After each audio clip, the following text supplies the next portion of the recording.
Hi, I'm TrekkieRob from TrekBookClub, and you're listening to the Warm Blanket Podcast.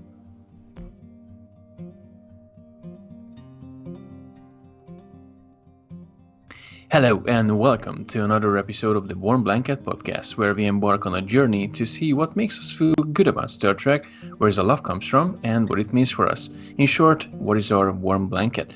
My name is Gary, I am your host, and I'm very honored to welcome my special guest today, Rob, for many of us in Twitter better known as TrekKieRob, the founder of the TrekBookClub.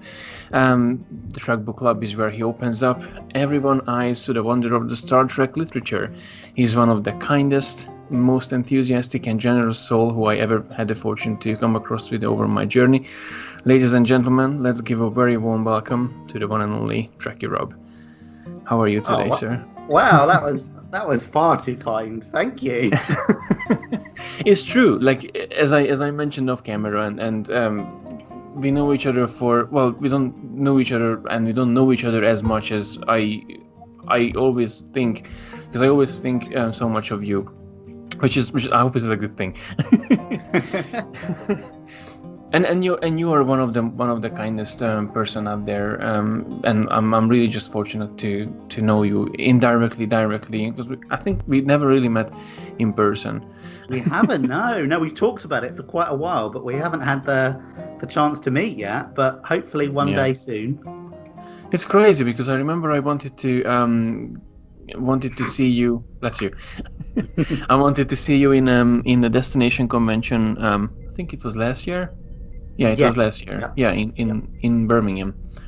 And then I know we talked about to go down to Kent for the sci-fi on the beach, Yep. but Yep. That's right. I kept missing that one. I was like, every time when there was something, I always kept missing it. So it's really good that finally, like virtually, we can just sit down and talk a little bit and geek out and get to know you a bit more um, through this podcast, through this 45, 50, about an hour that we're going to embark on. So before we go any further, there's one thing I wanted to ask. What's the proper go-to drink for a Star Trek pub quiz? Oh gosh. Oh, well, do you know what? One of the questions I had, I put in one of my Star Trek pub quizzes that I did recently, was from an episode of TOS, and it stumped almost everyone. They didn't get it. It was, I can't remember exactly the episode it was from, but it's a drink that Dr. McCoy offers Kirk when he's, I think, feeling down or depressed. And it was called, I think it's called a Finagle's Folly. I said to people, Something rings a bell. I said to people, what's the drink in this episode that McCoy offers Kirk? And nobody knew. So maybe I'd make that one. Well, you totally lost me because I didn't remember until you told me that. Finagle's, I don't even know. What's in it? I don't know, but it does the trick for Kirk. But it's almost like Romulan ale. Like it's a blue liquid. God knows what's in it. I mean, we all know it's like iced Diet Coke or the blue Diet. No, it was Pepsi. Pepsi had this blue drink once. That'll Powerade. It looks like something with a lot of sugar in it. It's an Probably. energy drink, basically, Romulan ale. So, what inspired you about creating and making a Star Trek pop quiz night? Because you've been starting doing this for a couple of weeks now. Yeah, so I started it probably a few weeks into the lockdown, obviously because of all the awful events around the global pandemic, coronavirus. Yeah. And I just thought it'd be a nice chance for. It's not really about the quiz. It's not about scores or who does best or who knows Star Trek best. It's just a chance for people to come together and talk about Star Trek and just geek out, basically. So I just thought it'd be a nice opportunity for people to come together, have a chat, talk about their favorite episodes. And that's why I did it, really. So I thought at these times, when some people are really isolated and might be feeling anxious or down. It's a bit of a pick me up. And to be honest, it's a good excuse for me to keep me busy doing all the questions. So Yeah, I guess there's quite a preparation goes into every one of these nights as well, right? It takes a while to come up with all the questions. Yeah, yeah. I'm not like picking them out from a quiz book. I'm watching episodes and coming up with questions myself. And I try to do it like a mix. So there's some easy ones and some quite tricky ones. So yeah, and there's a So good like mix of all the so like different series. what was the like the hardest part to come up with? Like like oh my god, I have to like everyone knows what's Quark's mother's name, but like Well, you say that you don't know. Only if you've seen the episodes and you remember. It's funny that's true. what some people are really good with, like, the names and locations. Other people are terrible at those and remember the events or specific series, or so it's quite varied. Hmm. It's really easy coming up with questions for, like, name this starship and who is this person, but it's trickier coming up with questions that require knowledge of episodes. So, the why, the what's, the who's, the where's, that sort of thing. It's Um, like have you asked the question like how many times the Enterprise was in the center of the universe? Not yet, not yet. And we all know the answer is. I'm just teasing. So, as far as I know you, you're a big Voyager fan. But I wonder, when did you get into Star Trek, and how did you get into Star Trek? So, I mean, I think I was always kind of aware of Star Trek in the background, Mm. having saw the, an odd few episodes of probably TNG on TV, but I never really watched them properly. They were kind of just on. Hmm. And then when I was about probably maybe 12, 13, DS9 and Voyager, I was aware of those being on TV. Hmm. And I think it was specifically around like the Dominion War in Hmm. DS9 when that arc really started getting Yeah. going. And it was just something I would sit down with my dad and watch, and we both really enjoyed it. And even my stepmom had a bit of a crush on Captain Sisko, so even she Mm. watched it. So yeah, it was just something I got into, and I'd really enjoy watching it with my dad. Yeah, that's how I got into it. Really, just something that I enjoyed doing with, like a bonding experience with my dad, because we both really Mhm. enjoyed watching it. Then what was it? Because as I mentioned, and we talked a few times in private, being such a big Voyager fan, what was that? What captivated you really on about Voyager? What that made you your favorite? Um, I think it's probably a similar story to a lot of people. It was what was going on in my life at the time, because I fully acknowledge that um, Voyager isn't necessarily the best Star Trek, Hmm. but it's my favorite Star Trek. So at the time, I was, yeah, so about 12, 13, 14. My parents had divorced, so I didn't see a lot of my mum and my sisters. I lived with my dad Hmm. and my stepmom, and so I really missed a lot, my family. Hmm. And Voyager had that that real sense of family that, in with the crew, and they'd all been thrown together, Hmm. exploring the Delta Quadrant, trying to get home. So I liked the sense of family that they had on Voyager. And growing up wasn't the easiest time for me, so it was Voyager just had this perfect sense of escapism, Hmm. um, and like I said, it provided me with like a sense of security. It was really familiar, going back to the same people, and they were always supporting each other, having adventures, and yeah, I just loved Voyager, and I still do. It's brilliant. It is really, and and you just said like probably most people have similar experience with it. I mean, I kept thinking about myself, and selfishly, apologies, but I kind of had the same situation with Voyager, and even though I declare myself as an all round Star Trek fan, like I love everything that came before, and I'm getting used to what comes now. Yeah, but yeah. but yeah, Voyager was always like always a sweet spot. It has a sweet spot in my heart because moving across countries as well, being alone back in the days, it was difficult, and it really gave some warmth into my Hmm. life, and just some realization that, hey, you just keep working towards your goals, and one day everything will be making sense, everything come together. So yeah, Absolutely. Voyager is a beautiful series, and gosh, just thinking about it makes me have goosebumps at the moment. So it's awesome. So how did you say the show influenced your life ever since you started watching? So when I first got into Star Trek, as I said, I was about 12, 13. So I watched DS9, I watched Voyager. Um, I didn't watch Enterprise so much when that came out. I Hmm. kind of watched the odd episode, but I didn't really watch all of that properly.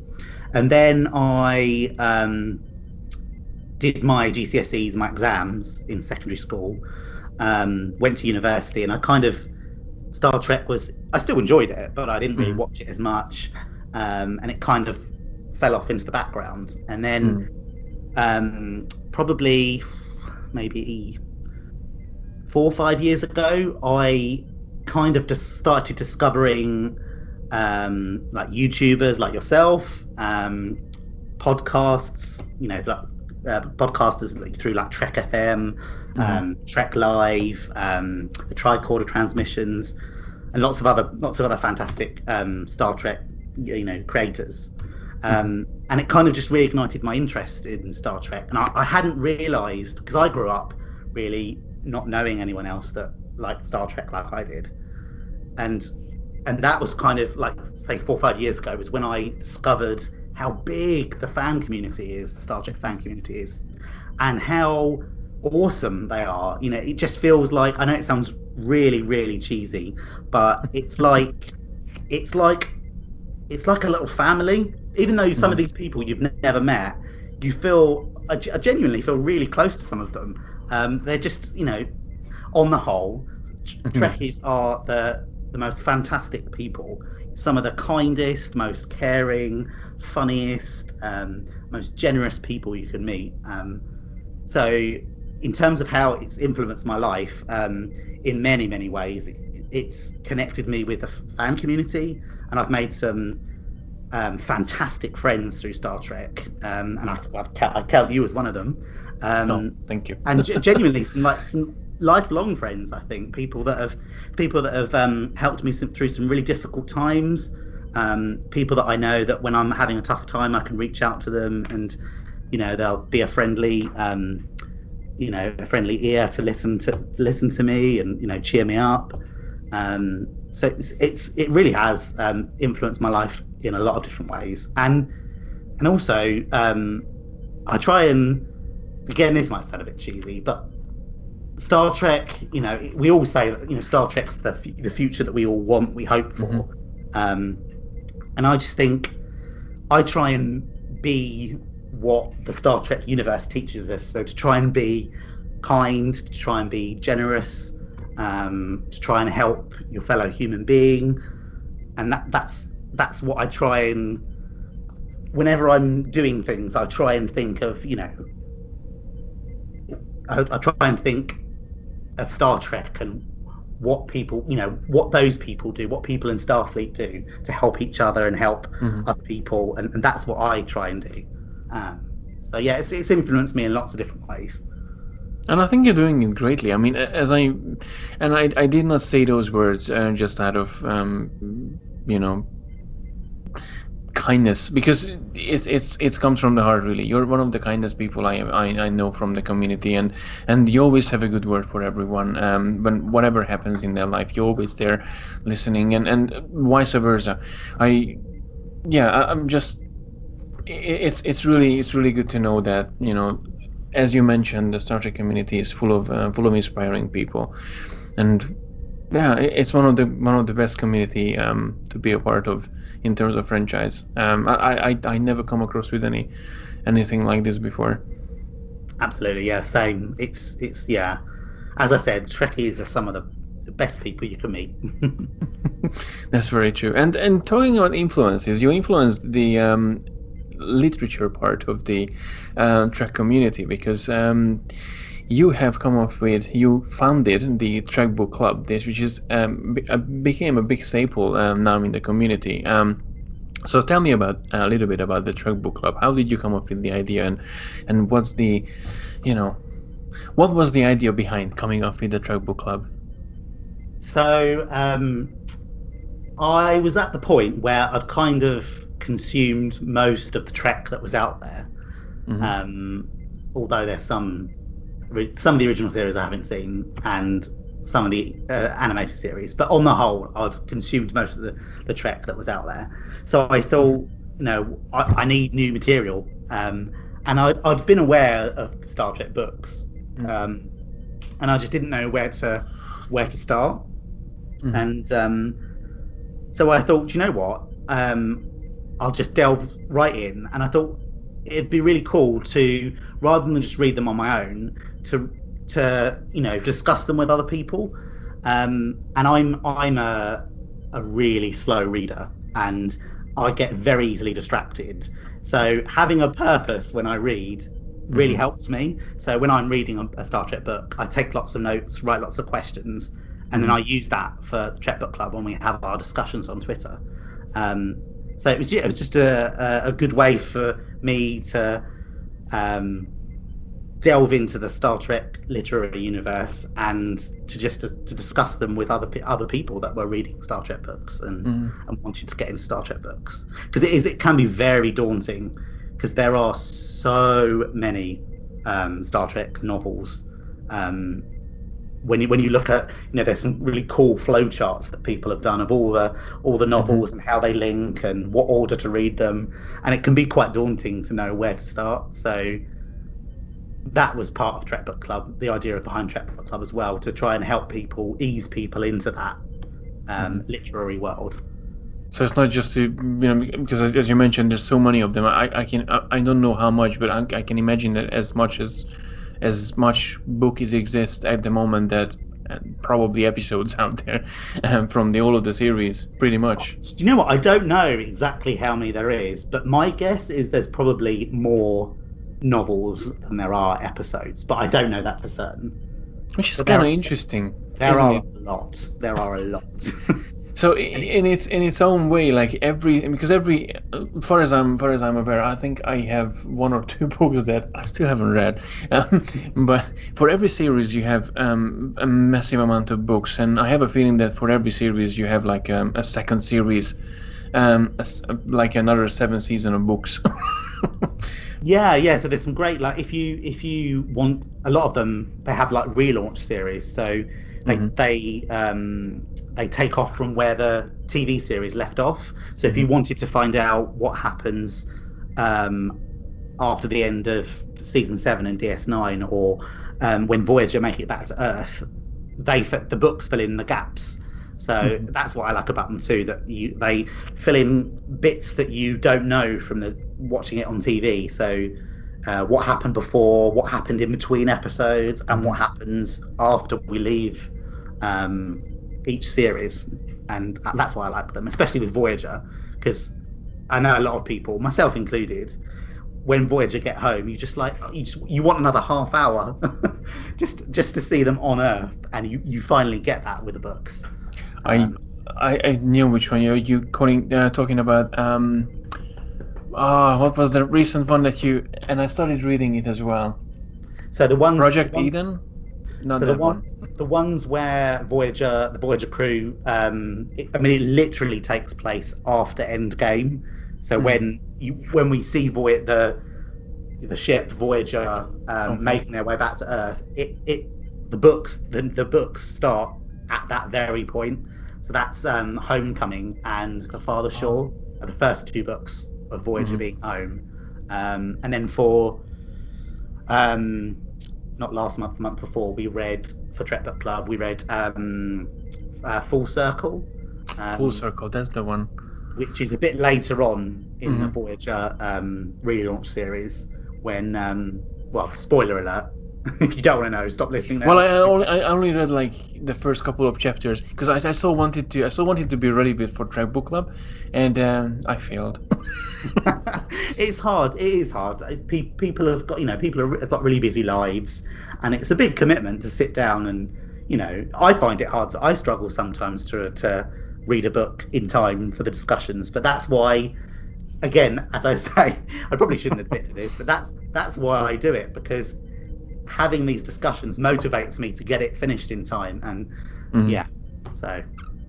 So which one of the two novel that you just said regarding the continuation of Endgame, basically, that essentially I would like to read it as well, because I noticed them myself. I think I got one of the TNG books when you've been doing TNG. I think it was Battle of Beta Z. That was on the list a couple of months ago. That's a fantastic novel. I really enjoyed that. It's if you like Deanna Troi, and it's such a, again, that's a really good example, because it's a book that fleshes out a tiny moment that you see on screen. So it's when in DS9, at the height of the Dominion War, Captain Sisko mentions, and it's just like a 5 seconds in the script. He mentions that, or I can't remember. I think Major Kira actually tells Captain Sisko that Beta Z has fallen to the Dominion. Oh yeah, That's all they say, and this book is all around those few words, and it fleshes out the whole story of how the Dominion took Beta Z, what happens on Beta Z when it's occupied, how the Federation and Starfleet rescue and recapture Beta Z. It's a really good novel, really good novel. So when it comes to novels, like now I kind of start to see a pattern, but you correct me here if I'm wrong. So when you think about the books and you're trying to get into one of them, you're looking into the way to actually get an explanation and get a book that explains something that you've seen in the show, or get something totally different. Like I don't know, season 5 of the original series. So, as in, how do we pick? Yeah. Well, in all honesty, I don't do a lot of the picking. I leave it up to people that take part in the discussion. So I have a Patreon page, and one of the perks for some of my patrons is that they get to choose which book we read for Trek Book Club, or sometimes they get to pick a book that we put to the public vote. So a lot of the time, I don't actually decide what book we're reading. They do. But when there are a few times when I do decide, and there isn't a hard and fast rule on how I decide which book we read. It can be down to literally what I fancy at the time. So, I mean, as you said, like Voyager, DS9 are some of my favorites. So I tend to gravitate towards them sometimes.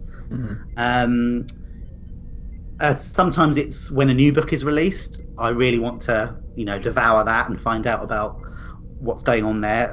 Especially when with Discovery and Picard, when a new book comes out while it's on the air, or when it's recently been on the air, it's really interesting to read. So we did The Last Best Hope by Una McCormack recently, and that was released when Picard was on the air, and that was really interesting to read that while watching Picard. Yeah, and it gave you a lot of background knowledge of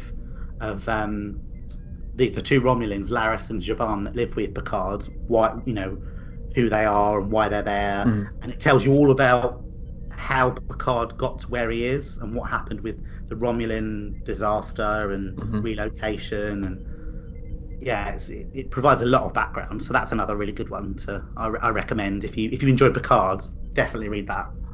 So if anyone really needs a short track of Shaban and they can get it from the book, basically. Yeah. That's cool. So talking about Una McCormack, you have met her, have you? Several times, yeah. Lucky enough. Yeah. In Destination Convention, which were you were a panelist. Yeah, I know. How did that happen? So that was very strange. So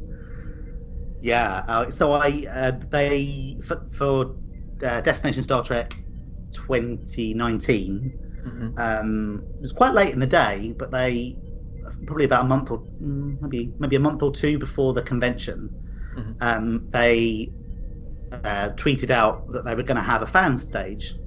So previously they'd only had 3 stages. They have the Enterprise stage, which is the main stage, and they have the Excelsior stage, and I think the Voyager.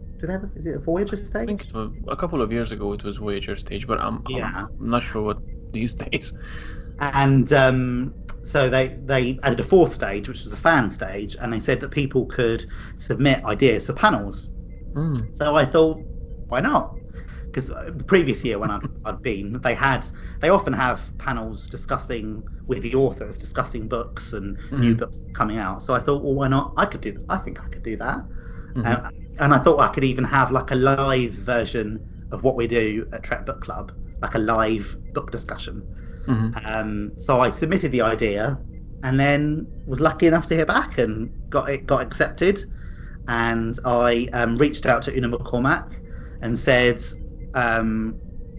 we'd love to discuss your book at DST.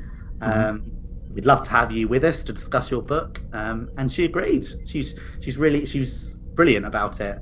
She was really excited, and we got to discuss Enigma Tales with her, which is her book about is the one with Garak? Yeah, DS9 story.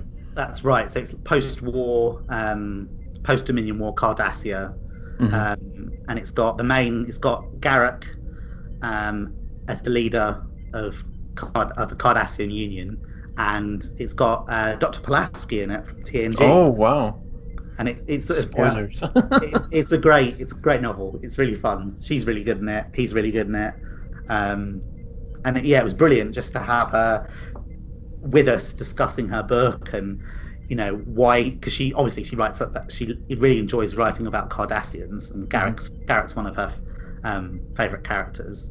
So it was really good to pick at her brains and find out why she likes Cardassians so much, and why she enjoys writing about them. And it was great. There was quite a few people there, and we had questions in the audience talking about the book and what they liked, what they didn't like, characters they liked, events they liked, and they were asking Una questions about the book. And it was really fun. It was nerve-wracking, but fun.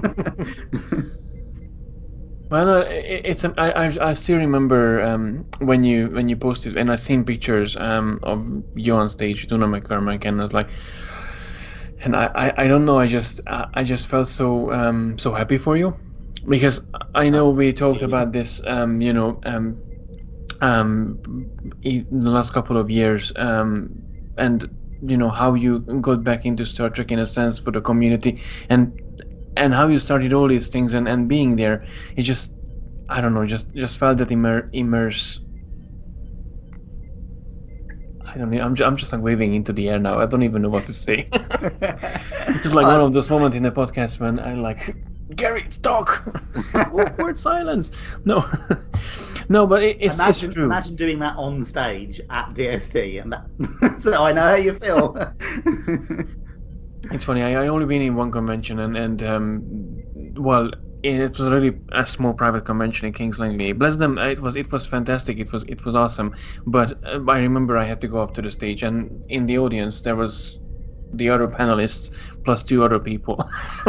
So not much of an audience. But I had to go to the stage, and even though there was like 5-6 people watching, I had to talk, and I got a bit chilled, saying that I don't know what to say now, but I will do something. But I don't think I would be able to do any panels. Hey, so kudos to you. I can do it. Anyone could do it, because I found it really nerve-wracking. I was very, very nervous, but I did it. So if I can do it, anyone can do it. So the encounter and the chats with Una McCormack, did that change, or did that enrich the experience that you read from the books? Or I'm not sure if I'm asking this question right. Yeah, no, it absolutely. It's always interesting to have the author's insights as to why they wrote a character a certain way, or why they focused on that character. Why did they choose that character or why did they accept to write about that character? So it's always good to hear from authors about that sort of thing. And we're lucky enough, not all the time, but sometimes we have the authors join in the discussion about the book that we're reading about. Mm-hmm. So we've had Una regularly joins in some of the discussions. We've had James Swallow, another author, join in the discussions. We've had who else have we had? We even had not an author but an actor, Aaron Eisenberg, who sadly isn't with us anymore. When I first started Trek Book Club, the first book that we read and discussed was it's called Avatar, and it's the first of the DS9 relaunch series. It takes place straight after we leave DS9. Okay. And he joined in with the discussion because Nog's part of that story, and he joined in and told us, why he in that book, Nog's quite he's still quite scarred by the experiences of the war, and he doesn't he says some quite harsh things about the Jem'Hadar. And Aaron Eisenberg explained why Nog might have been saying those things, obviously because of his experiences with the war. So it was great to have his insight. And I'm always really flattered when actors and authors take part in the discussion. And it was quite sad actually last year when Aaron Eisenberg sadly died, and there was a condolences book at Destination Star Trek, and I went and wrote in, thank you for taking part in the discussions about. That was really kind of you, and you're always.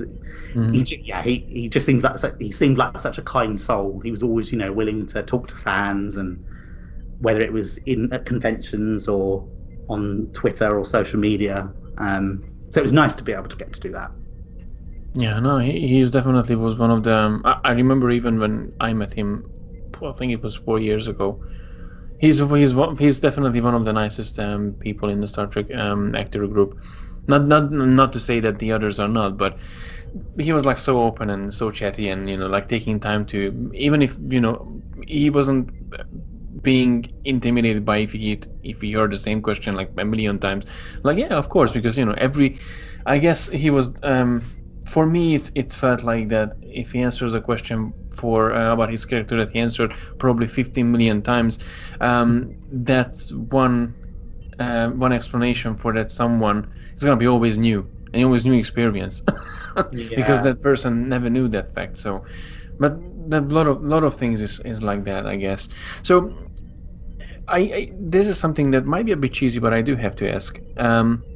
So after all the books you read, and probably it's not gonna be the last because there's a lot of books out there, and there's a lot to read. Have you ever thought about that you might gonna write one? Oh God, no. Once, in fact, it was around the time I started Trek Book Club. I was on holiday in God, where was I? Where did I go on holiday? I can't even remember. Right. I wish.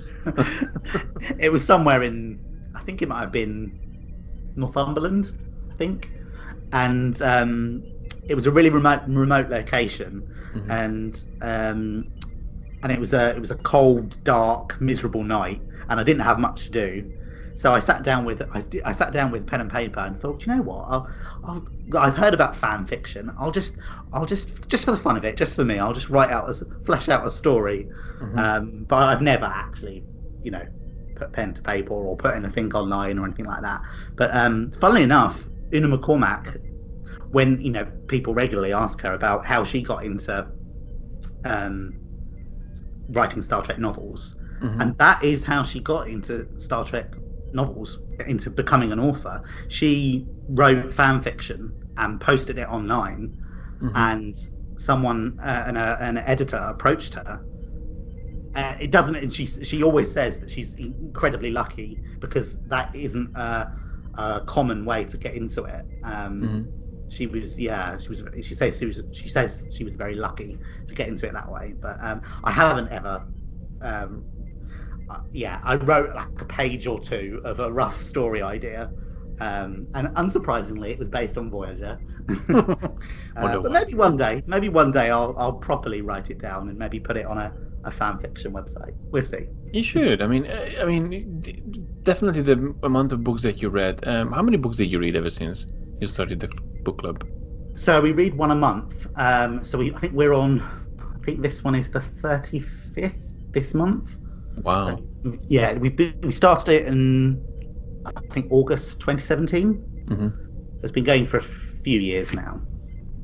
Yeah. Wow. So yeah, then after all these books, you probably have an idea like how the structure works and how to put together, and then You'd think, wouldn't you? You'd think. I guess the same analogy could go to episodes. Like, oh, how much Star Trek you watched, you could probably direct an episode. But when it comes to that, it's I guess it's a bit different. But like with books, it's more like telling a story. And if you get that idea, I guess that you can channel that through pen and paper. Yeah. One day, maybe one day. No, absolutely, and not really on the book side, but you do have a podcast as well. Yes. The TrekBookClub podcast. Yes. So is it a complimentary for the TrekBookClub Twitter account, or?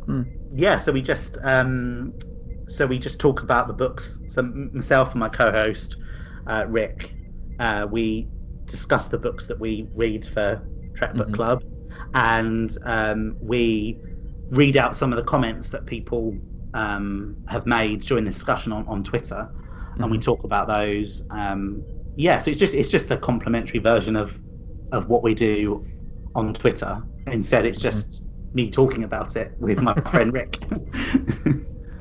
So I think this is the point when we arrived to that surprise thing that I've been teasing you about. I mean, if my followers probably gonna listen to this podcast episode, by this time it's not gonna be new to anyone. But at this time, and this time of the recording for you is totally a brand new thing. So I'm just gonna throw it out there. It's a little game I invented called Do Your Chat, which is a Captain Kirk impression game. Oh God. So I'll ask you. They can do whatever the line you like. Your best Captain Kirk impression. Nobody wants to hear this. You will be surprised. I can start if you like, and you can take it over.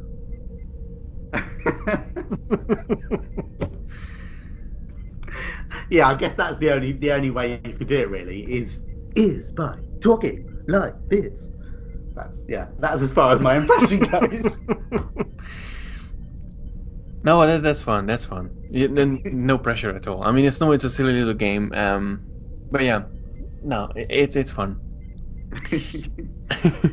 So, when you like doing your own things in the day, I'm just wondering, when someone says in the back Star Trek, and you're like totally like, I don't know, you're cooking and you don't think about anything, but someone shouts Star Trek, what is the first thing that comes to your mind? If someone says the word Star Trek to me, what's the first thing that comes to my mind? Do you know, it's this wouldn't have been the answer I would have given when I first watched Star Trek, because I wasn't aware of its existence then. But now it would be community. It would be the sense of community that comes with Star Trek. So it's not actually, the episodes themselves. It's the fan community that is what's really special, for me anyway. That sense of family and that support network of Trekkies. That's the first thing that pops to my mind. Which is the generosity of Trekkies and the kindness and the So I'm kind of wondering if aside this, which is a beautiful thing to acknowledge, you said like if you don't know Trek as it is now, what would you have said? So if you asked me that question back when I didn't really know there was a fan. Let's say like 5 years ago, someone asked you the same question. Or am I asking silly things again? No, I guess it would probably be the answers that a lot of people give. I guess like that sense of a hopeful future. Mm. Hope, I think, is one of the overriding messages of Star Trek. Um, yeah, hope, family, belonging, idealism, all those positive aspects of Star Trek that we all love. That probably would have been my answer. But no, I love the community though. I do too. And it's amazing like how many good people out there and how many things that you would never come across with and you never thought about. It's just like comparing things and reading someone's idea about an episode or an experience that they had, and that's always eye opening and just helps you kind of focus on not focus like um, just to helps you really see everything from a different perspective. Yeah, no, definitely. I always find that fascinating seeing, there's certain someone will say something about a certain episode that I had never really thought of before, or I hadn't picked up on, or they've seen it from a completely different angle. So it's always really interesting to hear other people's opinions. And I even like it when, people say, "Oh, I love this episode," and I think, "Really? Oh God, I never would have picked that episode." And then I look at it and watch it and think, "Oh yeah, they've picked up on something I didn't even think of in that episode," and it gives you a better appreciation for it. So So yeah. what was the recent experience like? Let's say you had an episode in mind, and I just curious because I watched a few episodes recently that I thought and I didn't remember being like so extraordinary, but then I rewatched it randomly, and I was like, wow, like I why didn't I notice this before? So have what was like that that one episode that you would like? Yeah, that episode from Voyager was always one of those black sheeps, and now it's among the good guys. Oh, I'm just thinking of an episode that I might have seen that I never really rated as highly, and Mhm. after watching it, I now appreciate it more. I'm just trying to think of an episode that I've seen lately that yeah that I that would apply to. I know there's so many. There is, yeah. Like I know. I Do you know what one? Actually, there's probably two that I can think of that um, when I first watched them growing up, I controversially didn't rate them as highly as what other people did, and that was two episodes. One of DS9, Far Beyond the Stars, and mm, oh, what was the other one? Far Beyond the Stars, and I can't remember the other one now. But anyway, when I was growing up, because you're younger, mm, you're a bit more fascinated with the glitz and the glamour, the big mm, space battles, and yeah. I don't think I really fully understood the story that was happening and Mm, the history and the how it's the social commentary of some of the episodes. mm. And now I watched an episode like Far Beyond the Stars. Oh, Duet. That's the other episode I was thinking of. Oh, the one with Duet. Kira.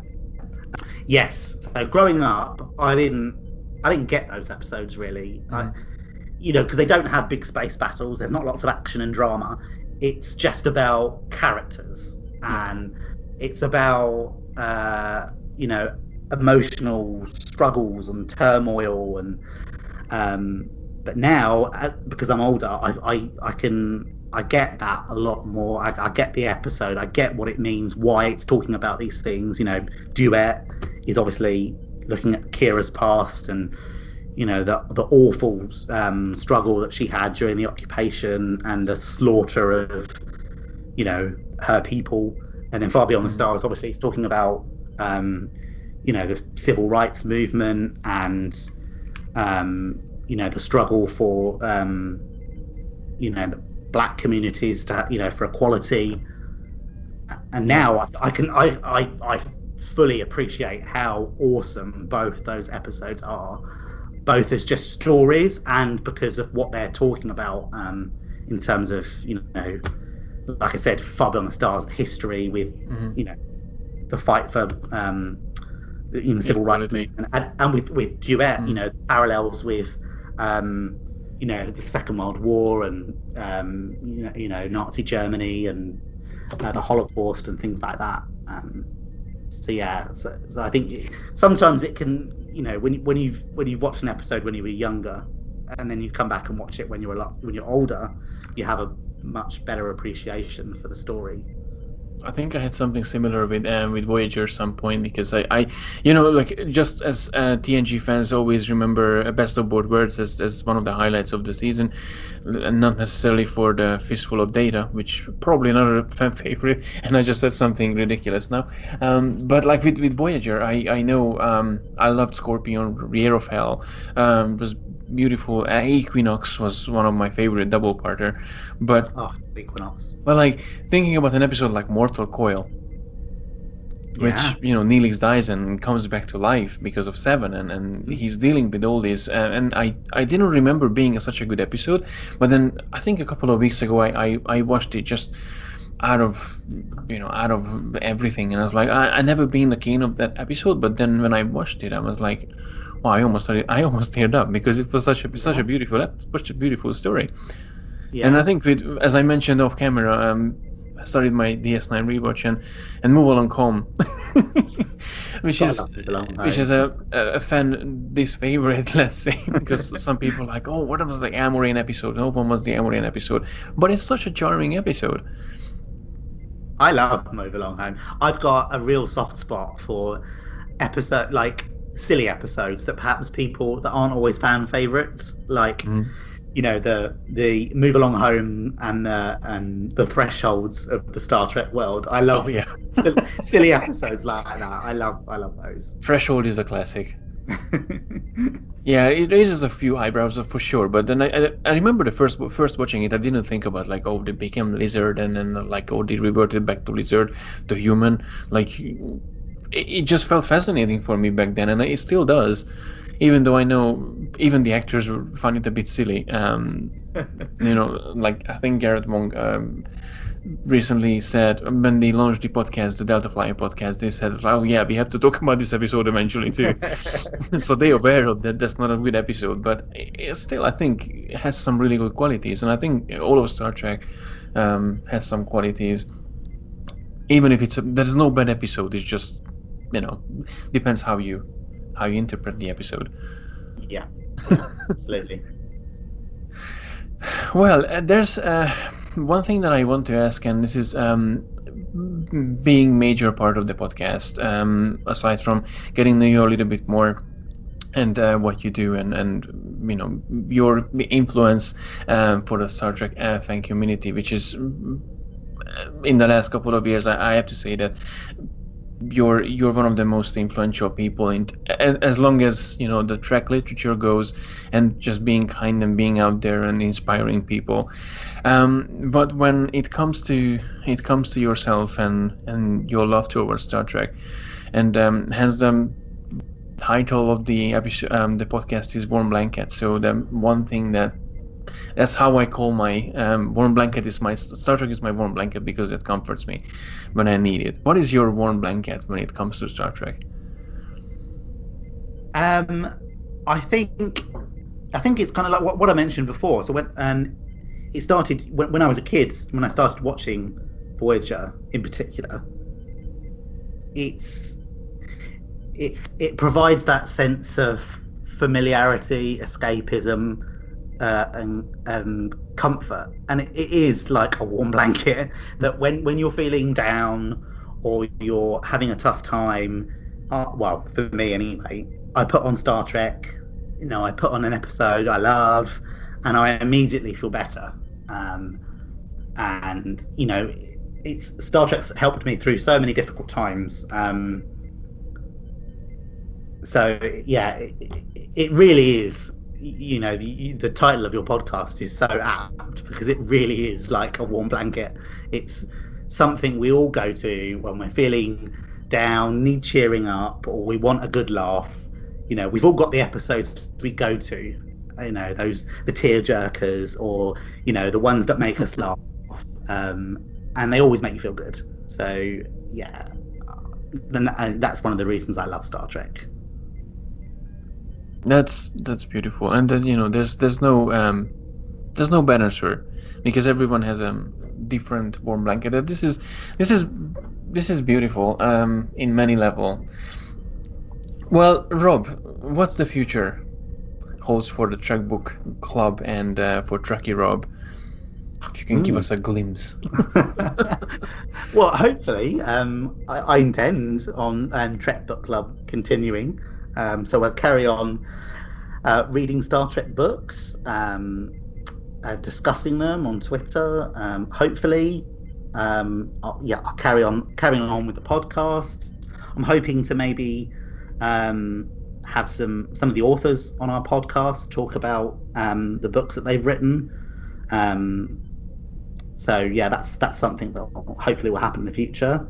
Maybe once we get out of this lockdown and conventions happen again, maybe I might pitch another panel. That would be cool to do that again. But to be honest, it's just I'm going to carry on with the Star Trek pub quizzes I do. Mm-hmm. As long as people want to attend. I'm doing watch parties as well. So I'm getting people together, and we get on Zoom and watch an episode of Star Trek together, or we watch a movie together and talk about it. And I just want to carry on interacting with fans and making new friends, and that's it really. It's more of the same. More the same. I kind of have a bonus question about watch parties. How many? You've done a few of them ever since. Or is it gonna be your first one? No. So the last one I did was the first one I did in lockdown was Star Trek First Contact, and that was on. Mm-hmm. It was on obviously First Contact Day, which is also my birthday. April the 5th. Is my birthday and First Contact Day. So I've got a few of my friends, and I've met, I've gotten to know fellow Trekkies through people, saying, "Oh, can I come and join this watch party?" And they join, and then we chat, and I've gotten to know them. So yeah, we did First Contact. A few weeks ago we did Insurrection, and the next few days, well, it might be once this podcast comes out, but we're doing the Undiscovered Country in a few days' time. So hopefully a few people will join for that. It's a very interesting jump from First Contact from the 8th and then 9 Insurrection and then go back to 6. There's no order. There's no logic. I thought just deliberately want to skip 10. No, there's no logic. We're just jumping about all over the place. Well, Rob, thank you very much for being part of this podcast. It was really, I'm really glad that we did this, even though I might sound a bit down, probably just getting down with some flu. So apologies if I wasn't as cheerful as I usually am, and for my audience as well. If anyone don't know you already, which is probably not possible, where people can find you and connect you with? So the best place to find me is probably on Twitter. So my Twitter handle is @TrekkieRob, and you can find Trek Book Club on Twitter, and that's @TrekBookClub. And there's a website as well, which is just TrekBookClub.com. So, yeah, but the main place is Twitter. So yeah, if you want to talk Star Trek, follow me, come and chat Star Trek. Awesome. Well, thank you very much again for being in the show. It was a really honor to have you on, and long overdue as well. And I'll really hope that one day we will be back as a precious guest, just as now. And yeah, thank you very much again for being here. Thank you very much for my listeners to listening to another Warm Blanket episode. And until next time, live long and prosper. And that was it for this episode. I really hope that you enjoyed it, and rest assured, new episodes will be coming out every week where we sit down with a Trekkie to find out what makes us feel good about Star Trek and to discover what is our warm blanket made of. If you really enjoy listening to this podcast, please leave a review on your favorite podcasting app. It would really mean a lot to me. To find out more about this audio adventure, please visit TrekkerPrize.com/podcast, where you can also listen to the previous episodes. Thank you again for listening to yet another episode of the Warm Blanket Podcast, and I'll see you in the next episode. Live long and prosper.